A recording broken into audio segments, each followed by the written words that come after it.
So what does your reading day look like between things you have to read for clients? I'm assuming you're going to the query pool at least once a week.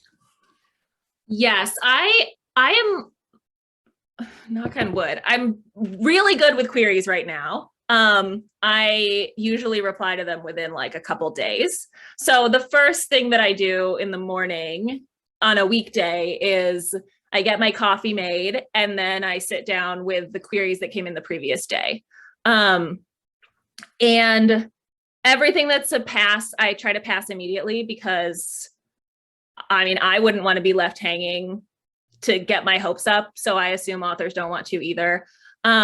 Some things I know automatically I want and I request, and then I have a maybe pile. So queries that like look promising, but it's not immediately, yes, this is for me. I just flag them to look at in a bigger batch later, which often happens like on a Friday morning or something. Um, So wait, so if and somebody's listening to this and they think, well, usually it's within 24 hours, and I haven't heard back with a rejection, I'm maybe in the maybe pile. Is that a fair assumption, That's a possibly? fair assumption. I mean, give me 48. Like if I might just be a day behind, but yeah, if it's like at least right now in the year 2022, if you're listening to this later, who knows where I'll be. But if you're listening to this now, yeah, if it's been like 3 or 4 days and you haven't heard from me, you're probably in the maybe pile waiting to be read more carefully. Um, and then where I'm really behind though, and I'm sorry to anyone listening to this, is submissions. Because that requires a more sustained attention and I have a backlog right now. So I really like usually in my regular day, I finish my query review and my coffee, and then I sit down at email. And then I'm usually doing email until business hours end in New York. Um, and then that's still afternoon for me because I'm on the West Coast. So then I try to save my afternoons for more sustained client work that needs closer attention. So I usually do editing in the afternoons, pitch letters, submission lists. If I have clients who send like to my clients, I am a notoriously long emailer. So I'll have clients who will send me like extensive amounts of questions on email if they're more of an email person than a phone person, and I will send voluminous emails back. I usually write those like very long emails in the afternoon.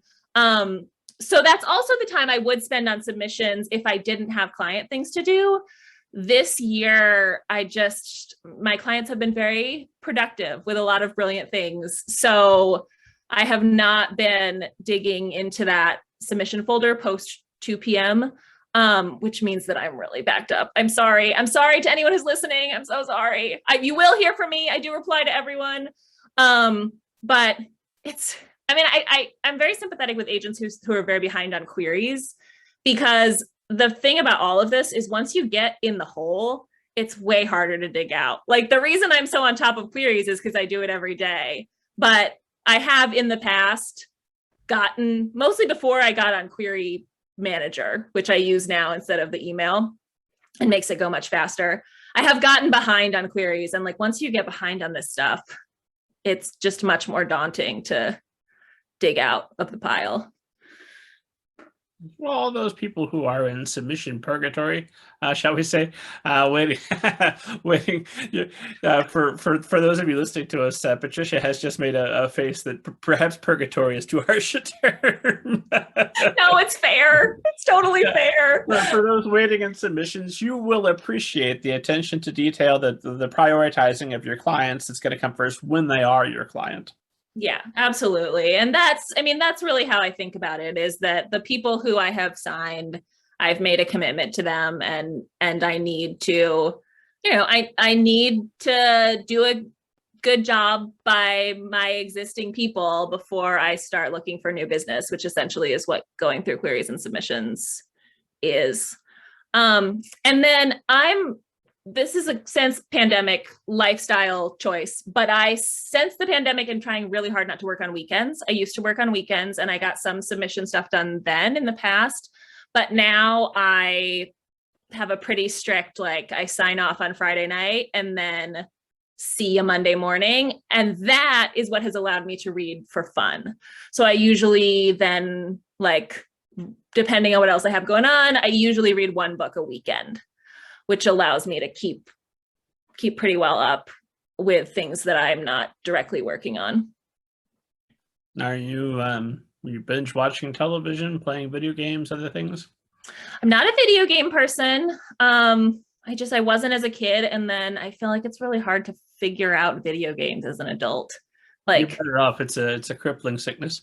I do watch TV though, but I try not to binge watch. I start to feel like if I watch too much TV, even if it's on a weekend, I like get in a weird haze. So I do most of my TV watching weekday evenings. I'll watch like an episode or two of whatever I'm into right now.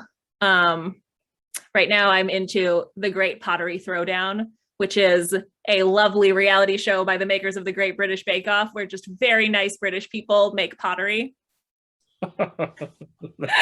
It's extremely soothing.